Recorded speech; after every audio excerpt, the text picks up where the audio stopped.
Por lo menos aquí, pero estos ejemplos efectivos sería en tal caso de no conseguir a alguien que ¿entiendes? Comprar y alguien que los cambie, los rompa pero sin comer. Sería lo ideal. Buenas tardes.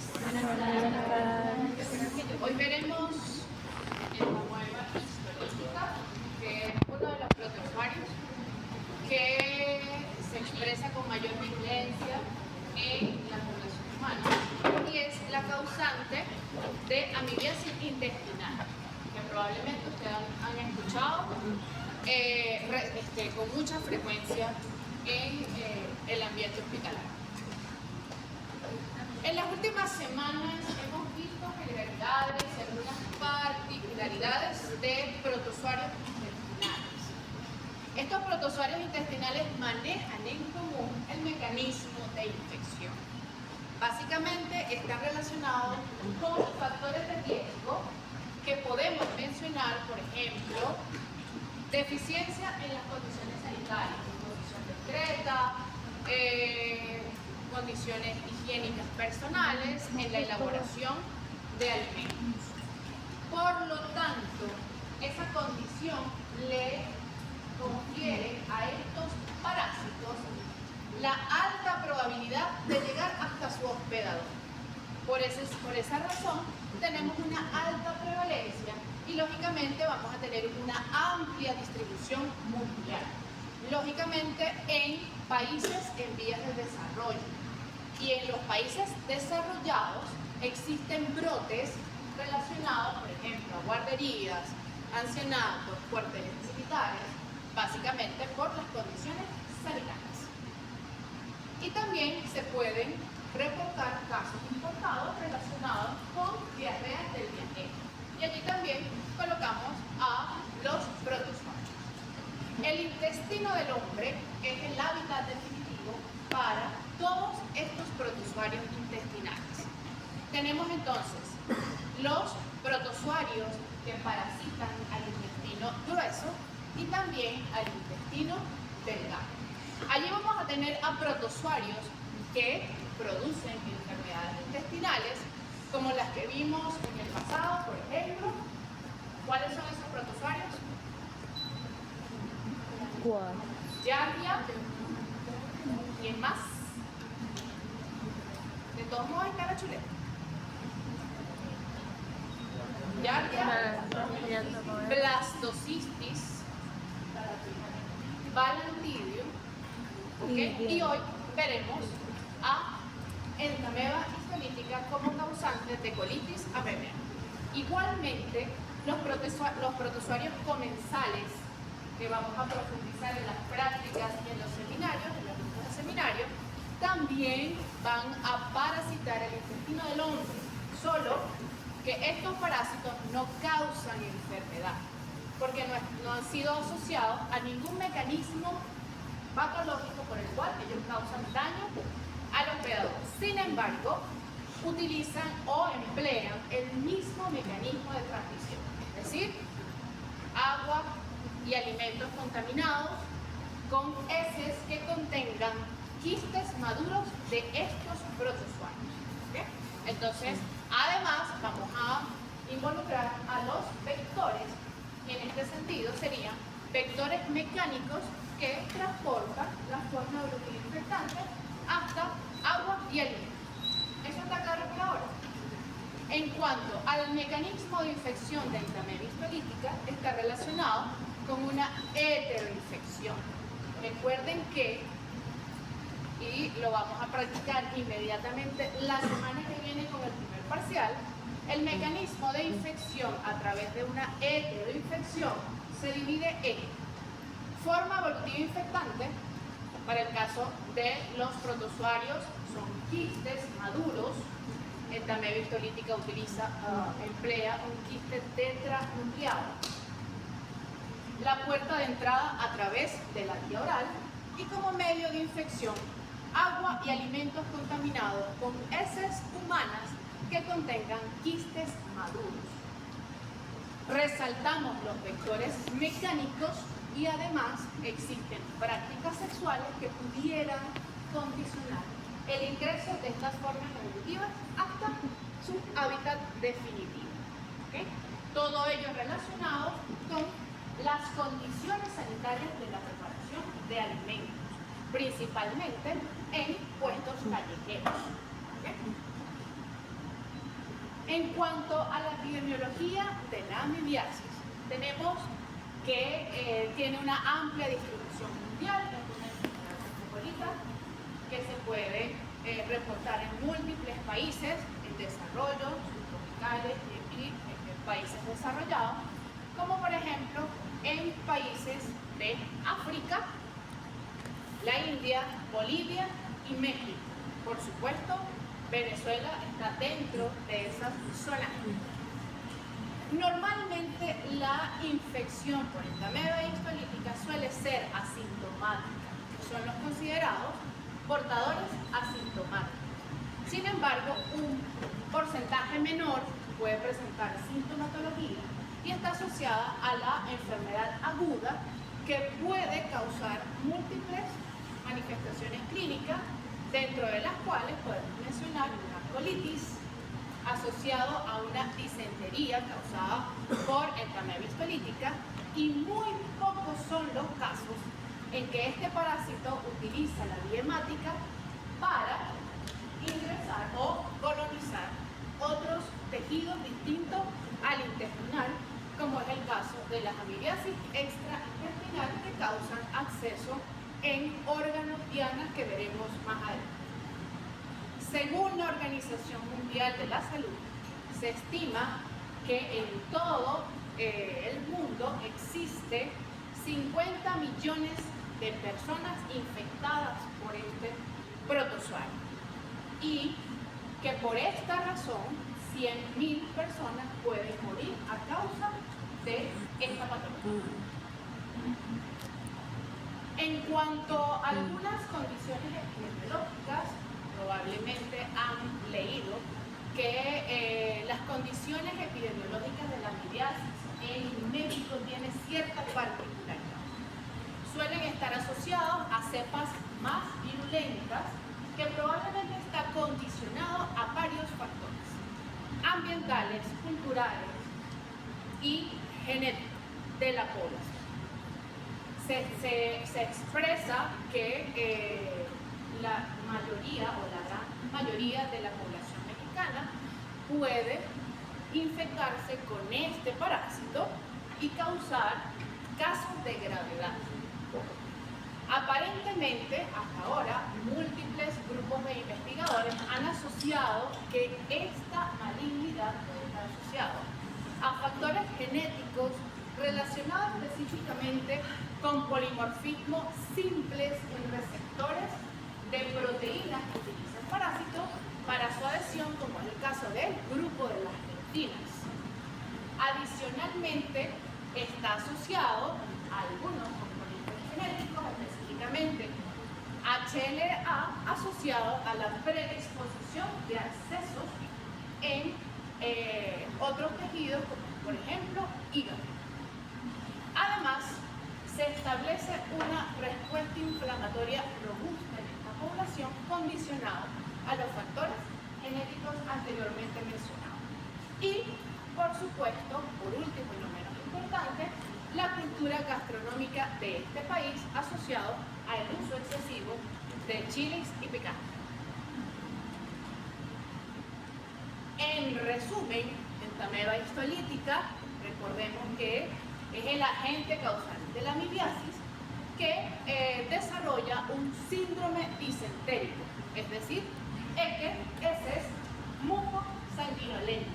En este sentido, el diagnóstico diferencial vale la pena resaltar con otros agentes infecciosos que ustedes ya conocen. Entonces allí empiezan a hacer la lista para el diagnóstico diferencial de etiología parasitaria y de otra etiología. Es una de las enfermedades con mayor morbilidad y mortalidad en países tropicales y subtropicales. Se considera la tercera causa de muerte en cuanto a los agentes parasitarios, por supuesto, después de malaria y esquistosomiasis. Es un protozoario que coloniza el intestino grueso y que eventualmente puede hacer infecciones extraintestinales no tejidos, como por ejemplo hígado, pulmón y sistema nervioso central.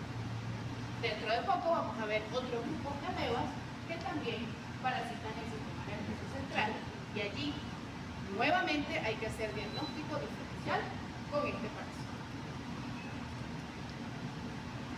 Ubicándonos en la taxonomía, recordemos que vamos a ver varios subfilum y que en este momento estamos en el filum Sarcomastigófora, específicamente en el subfilum Sarcodina, donde vamos a ver aquellos parásitos que utilizan como aparato de locomoción pequeños pies para su movilización, denominados pseudópodos. Dentro de este grupo de parásitos vamos a ver a varios representantes del género Entamoeba y también a otros géneros, como por ejemplo Limax lambda y Yodalia pusca, que son parásitos comensales. En cuanto a otras características taxonómicas, recordemos que son eucariotas unicelulares y que tienen la propiedad anaeróbica facultativa. Se reproducen de manera asexual principalmente por fisión binaria y que pueden parasitar tanto al hombre como a animales. Es decir, hay un componente zoonótico dentro de la transmisión de Entamoeba histolytica.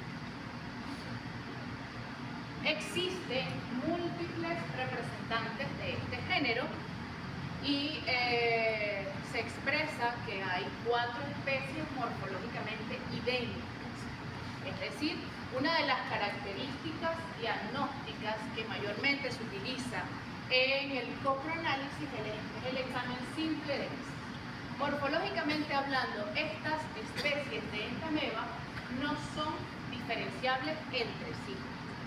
Por esa razón, existen múltiples investigaciones científicas que aportan otras metodologías que permitan diferenciar en casos agudos la presencia de especies de este género, como por ejemplo pruebas inmunológicas o pruebas de biología. Dentro del género Entamoeba histolytica es la que hasta ahora se conoce como causante de enfermedad porque ha sido asociado a un mecanismo de acción patógena que genera daño a su hospedador. Sin embargo, existen otras especies de este género, como en el caso del Entamoeba dispar, muy similar o en conjunto con Entamoeba histolytica, que hasta ahora no se conoce su acción patógena. Sin embargo, hay algunas hipótesis que mencionan que pudiera ser la misma. Sin embargo, esos estudios continúan siendo importantes a la hora de identificar la diferenciación genética de cada una de estas especies. Entamoeba mokoski, que también está dentro del complejo de Entamoeba, del género Entamoeba. Harmani, Entamoeba coli, que es considerado un parásito comensal, y por ejemplo Entamoeba gingivalis, que es un parásito que puede estar asociado a la cavidad. En cuanto a la morfología de Entamoeba histolytica, tenemos que estos parásitos tienen 2 formas evolutivas y el ciclo de vida se alterna entre estas 2 formas evolutivas.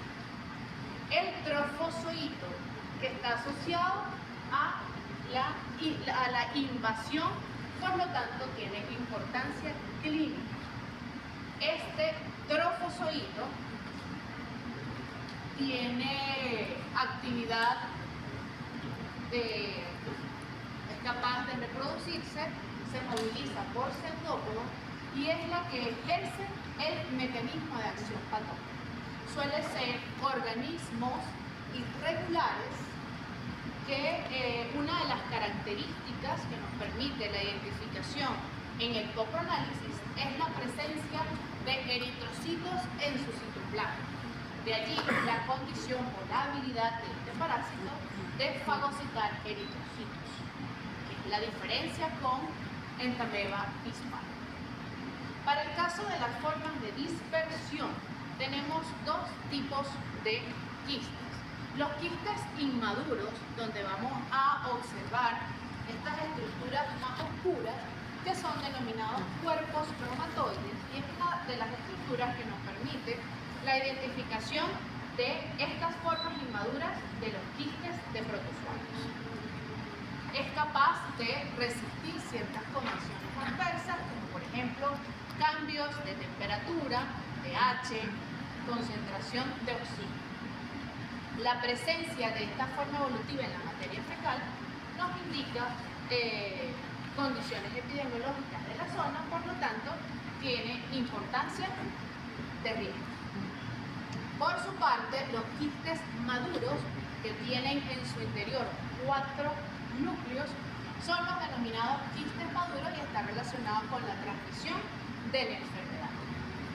La característica de estos quistes es la morfología de sus núcleos, que presenta un cariosoma central y restos de cromatina finamente distribuida alrededor de la membrana nuclear.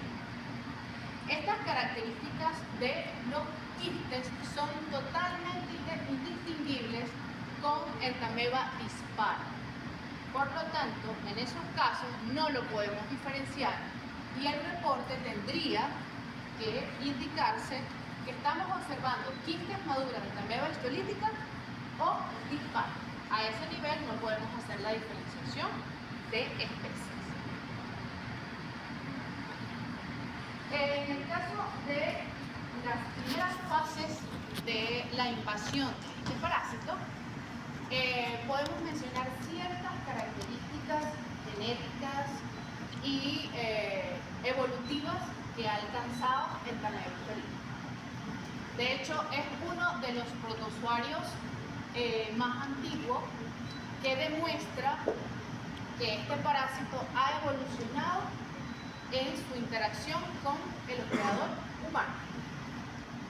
El ciclo de vida de Entamoeba histolítica está influenciado por la microbiota, principalmente bacteriana, que le confiere a este parásito la capacidad de multiplicarse y finalmente adquirir sus componentes de virulencia.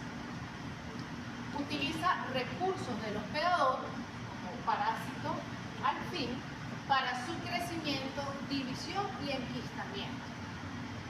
Este grupo de investigadores señala que esta es una de las habilidades que perpetúan la especie y la incidencia de esta infección en la naturaleza.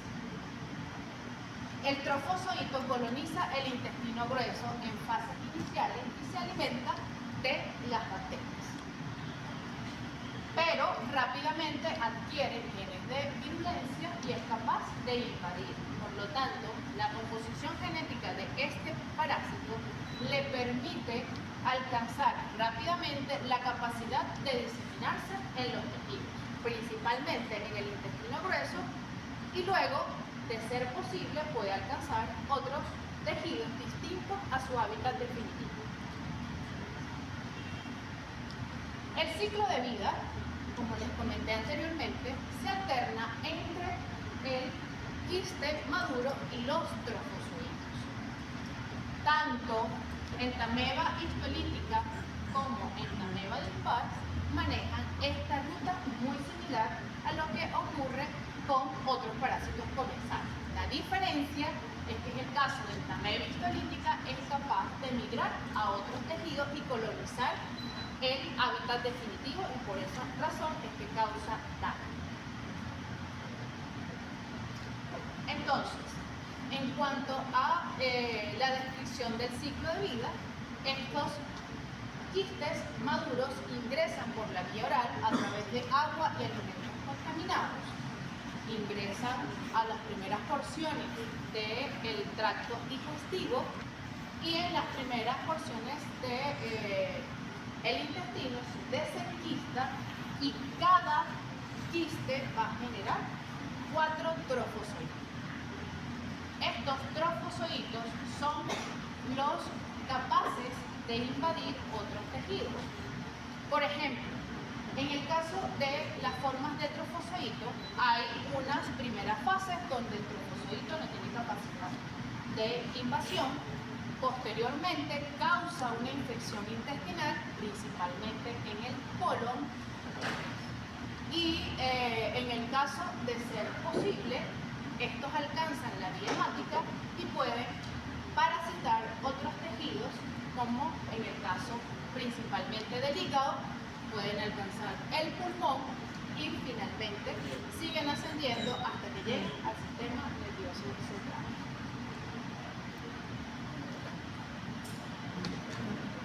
En cuanto a la capacidad de este parásito de colonizar el tejido, existen múltiples investigaciones científicas que refieren que este parásito a lo largo de los años ha utilizado ciertas herramientas que le permiten evadir la respuesta inmunológica y mantenerse en el medio hasta alcanzar la invasión del tejido blanco. Por ejemplo, la presencia de la microbiota le condiciona a este parásito alimentos y recursos genéticos para mantenerse en el medio en el cual se está desarrollando. Esta teoría nos indica que estos trofozoitos, que se dividen por fisión binaria, son capaces de hacer como especies de agregados. Y estos agregados de los trofozoitos le permiten no solamente la nutrición, la replicación, sino también la protección ante las agresiones del sistema inmunológico. Se dice que existen algunas células, como por ejemplo es el caso de las células gigantes, que permiten la dispersión a través de los quistes de este parásito. Y que además existe un componente genético, como es el factor de transcripción de Entamoeba, del género Entamoeba, para la replicación y la evolución de este parásito en su hábitat definitivo. Otro grupo de investigadores refiere además que la Entamoeba histolítica evade la respuesta inmunológica, como es el caso de la agresión de los radicales de óxido, radicales de oxígeno, a través de la participación de las bacterias presentes en la microbiota. Es decir, la microbiota intestinal puede regular la resistencia de Entamoeba histolítica al estrés oxidativo y esto le favorece a la capacidad virulenta de este protozoa. En el intestino del hombre, tras la lisis de bacterias, este componente genético es capaz de pasárselo a los trofozoitos. Sin embargo, este mecanismo aún se desconoce. Este material genético, producto de la degradación de las bacterias, son fagocitados por el parásito para mantenerse en el medio ambiente, en el hábitat definitivo.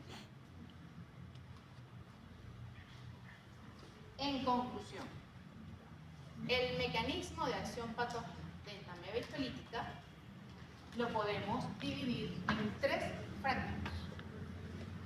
Mecanismo de acción patógena mecánico traumático, que está relacionado a la unión del trofozoito al epitelio intestinal a través de la unión de proteínas, como es el caso de las lectinas. Esta primera fase está relacionada con la adhesión y colonización de los trofozoitos en el epitelio intestinal. Existe un mecanismo de acción patógena tóxica en donde el parásito utiliza un conjunto de enzimas o de proteínas con capacidad enzimática que ejerce un efecto citopático en el epitelio intestinal. En este sentido, hay degradación de la mucina mediante cisteína proteasa, que utiliza el parásito para la invasión. Luego existe un contacto del trofozoito con el epitelio y en este caso puede haber citólisis o apoptosis mediante ameboporos o canales de iones a la célula blanca. Y finalmente genera necrosis. Es decir, este mecanismo enzimático es uno de los más tóxicos de Entamoeba histolytica y es denominado comúnmente como el parásito come tejidos, es decir, degrada el epitelio intestinal y allí hay finalmente necrosis de las células del intestino grueso. Y por supuesto hay una respuesta inmunológica que está relacionada con la activación vía de las caspasas, justamente que genera muerte programada de las células que están parasitadas. Y allí, lógicamente, hay un proceso de inflamación local. En esta referencia que les recomiendo profundicen, pueden tener un resumen en cuanto al mecanismo de acción patógena de Entamoeba histolítica y los mecanismos de evasión que utiliza este parásito para alcanzar la invasión del tejido blanco.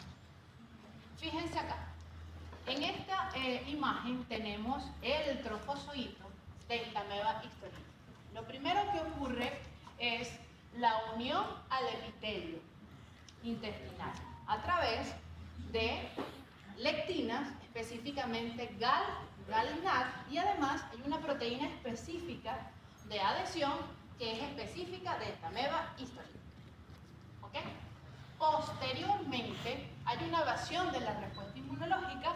Fíjense que acá hay un macrófago o células dendríticas que son células presentadoras de antígeno y lo que hace el parásito es evadir la respuesta del sistema inmunitario que genera la relación con receptores TOL, específicamente 2 y 4.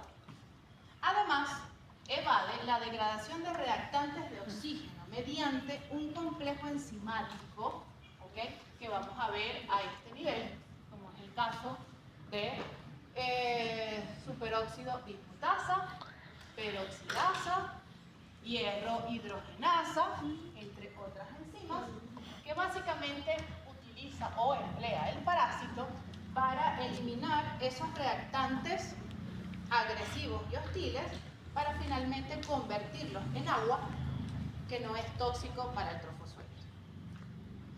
Posteriormente hay complejos inmunológicos de anticuerpos específicos para antígenos de superficie de Entamoeba histolítica y este parásito es capaz de eliminar esa porción de la membrana y elimina estos complejos inmunes al medio ambiente. Rápidamente el parásito lo que hace es nuevamente producir su membrana y continúa en el medio, en el hábitat definitivo.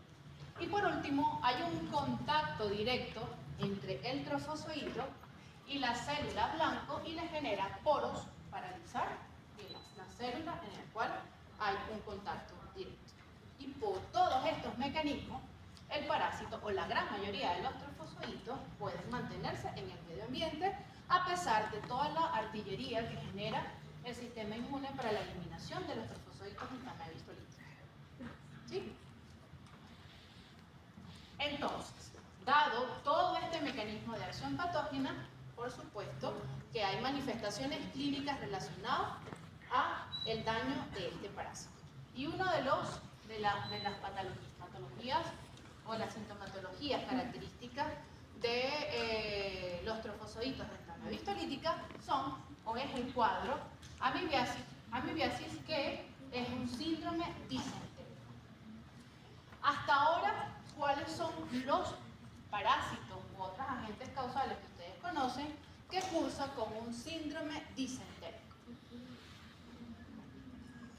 Parásitos. Parásitos, bacterias, virus, hongos, Shigella. Shigella, Salmonella, Escherichia coli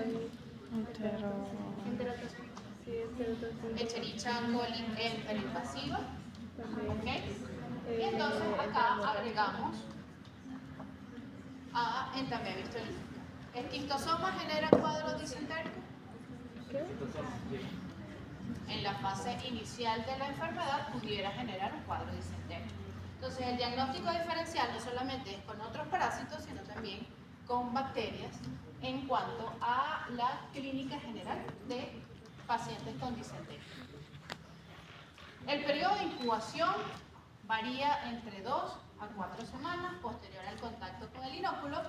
La gran mayoría de la población es asintomática y se dice que del 10 al 20% de la población infectada puede generar síntomas significativos que genera atención médica. En cuanto a las manifestaciones clínicas de la disentería, la mayoría de las personas, como les comenté anteriormente, son asintomáticas y en el caso de que sea posible, el parásito elimina las formas quísticas, que sería la forma de dispersión del parásito para continuar el ciclo de vida. Los síntomas en cuanto a la amibiasis puede estar relacionado con fiebre, diarrea,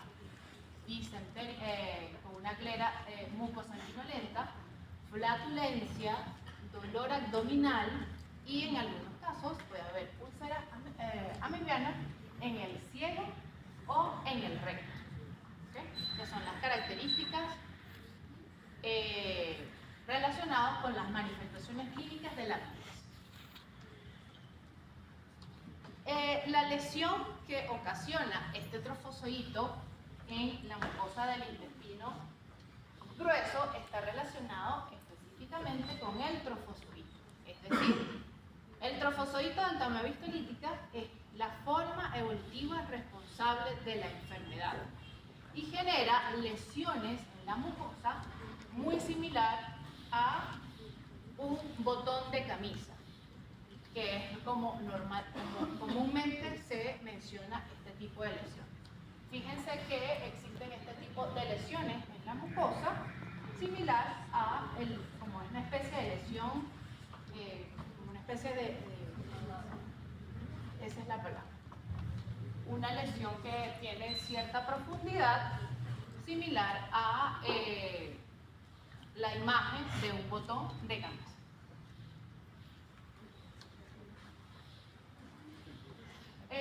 En cuanto a las manifestaciones clínicas de entamia vistolítica, existen de menor frecuencia, como es el caso de los accesos relacionados a infecciones extraintestinales. Es decir, los trofozoitos que están en su hábitat definitivo en la mucosa del intestino grueso, debido a este tipo de lesiones, puede alcanzar algún capilar y finalmente, por vía hemática, pueden alcanzar otros tejidos. Y el primero al cual es capaz de alcanzar es el hígado. Y a este nivel se generan accesos hepáticos, que hay que hacer diagnóstico diferencial con otros parásitos, como por ejemplo sidatidosis, ¿okay? Donde vale la pena hacer diagnóstico diferencial con accesos ocasionados por entamia vistolítica. Una de las características principales del acceso hepático es la necrosis en este tejido y el contenido tiene aspecto marrón, que se denomina como una secreción achocolatada por su color. Adicionalmente, pero es muy raro, puede posteriormente hacer una diseminación en pulmón y en cerebro, causando accesos similares a lo que ocurre en el intestino y en el hígado. En este caso, el diagnóstico es netamente inmunológica mediante pruebas de determinación de anticuerpos, como es el caso de Lisa, o mediante imágenes que pudiera sospechar de acceso hepático, y uno de los agentes causales es intramedullary. En esta literatura existe información adicional de cómo puede ocurrir estas infecciones, y específicamente en esta publicación hay una coinfección de un paciente en la época de pandemia COVID con acceso hepático. Se las recomiendo para que profundicen el tema. ¿Preguntas hasta ahora? En cuanto al diagnóstico, como en toda parasitosis, tenemos un diagnóstico integral. Diagnóstico clínico que va a estar relacionado con cuáles manifestaciones clínicas. Hay diarrea disentérica, ¿qué más? Dolor, puede haber fiebre, ¿okay? Y en esos casos hay que hacer diagnóstico con otros agentes causantes. En cuanto al diagnóstico epidemiológico, ¿qué van a indagar en el paciente con estas manifestaciones clínicas?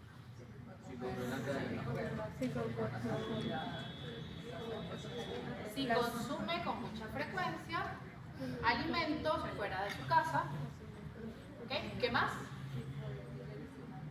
¿Perdón? Si pudo visitarme. Sí, recientemente visitó otros países, como por ejemplo África, India, México, que tiene una alta prevalencia, o pudiera estar relacionado con las zonas endémicas de Venezuela.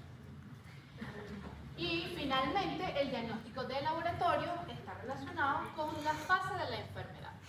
Tenemos una fase aguda donde vamos a encontrar abundantes trofozoides. ¿A qué se debe? Que el parásito coloniza el intestino grueso. Por lo tanto, la dispersión en esta fase de la enfermedad suele ser con mayor frecuencia trofozoítica.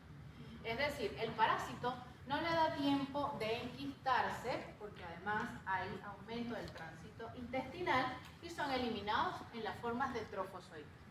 Como es la forma lábil del parásito, suelen degradarse y el parásito no continúa su ciclo de vida.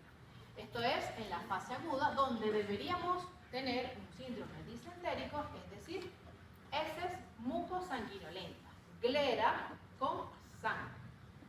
Y en ese caso vamos a encontrar múltiples trofozoitos de entamea histolítica que podemos diferenciarlos rápidamente por la presencia de eritrocitos en el citoplasma de este parásito. También podemos encontrar quistes, que está relacionado con una fase más adelantada de la enfermedad, una fase crónica, y el parásito en condiciones adversas, estos trofozoitos son capaces de tener estímulos para la enquistación y posteriormente mantenerse en el medio ambiente en condiciones desfavorables hasta que alcance nuevamente otro hospedador. En ese caso, los quistes eliminados en la materia fecal suelen ser además la forma evolutiva de dispersión y además la forma evolutiva que vamos a encontrar en la materia fecal. ¿Cuáles son las metodologías que vamos a utilizar en este caso? Podemos utilizar todas las que hemos conocido, o la gran mayoría de las metodologías que hemos conocido hasta ahora. Examen simple de heces, en el caso de los protozoarios, el examen simple de heces tiene mayor sensibilidad que en el caso de los helmínticos, porque la descarga de la densidad poblacional de estos parásitos es mucho más alta que en el caso de los helmintos, debido a que los protozoarios se dividen por una reproducción asexual. ¿Okay? Y entonces, en este caso, dependiendo de la fase de la enfermedad, podemos encontrar otros trofozoitos o quistes, y en algunos casos podemos encontrar trofozoitos y quistes. Esto nos indica que probablemente el paciente ya inició tratamiento, que el sistema inmune está ejecutando su rol y algunos de los trofozoitos han pasado a la forma de quiste o de resistencia. Se puede hacer un seriado de heces en aquellos casos donde se sospeche que puede haber baja carga parasitaria. formol tritonete y próximamente vamos a ver el método de Faust, que es un método de concentración específicamente para la observación de quistes de protozoarios. En cuanto al diagnóstico de amibiasis extraintestinal, el parásito ya no está en el intestino, por lo tanto, no vamos a indicar un examen de heces porque ya el parásito ha alcanzado otros tejidos. En ese caso, el diagnóstico es netamente inmunológico o a través de pruebas de imagen. En ese caso, la gran mayoría de las infecciones extraintestinales suele estar asociado a abscesos hepáticos, que es el primer órgano en el cual se observa el mayor porcentaje de diseminación por entamebistolia. Entonces, se puede hacer un fresco del contenido del absceso del hígado. En ese caso, hay que hacer diagnóstico diferencial con hidatidosis antes de hacer la punción. ¿Okay? Porque ya saben cuáles son las consecuencias en el caso de hidatidosis. Y en ese contenido, que es A chocolatada, podemos ver trofocitos de entameba histolítica y ya esto es diagnóstico. Pero también se puede utilizar, previo a la intervención, pruebas inmunológicas, como es el caso de la prueba de ELISA, donde se cuantifican anticuerpos de tipo IgG específicas para entameba histolítica. Y como una de las metodologías con mayor sensibilidad, la prueba de PCR. Sin embargo, esta técnica no es accesible a muchos laboratorios. Entonces, en cuanto a la evaluación del contenido del acceso hepático, podemos ver que en la jeringa existe un fluido compatible con el contenido de un acceso hepático amibiano. Esta es la característica que podemos visualizar macroscópicamente de la lesión que ocasiona esta amiba histolítica en el tejido hepático.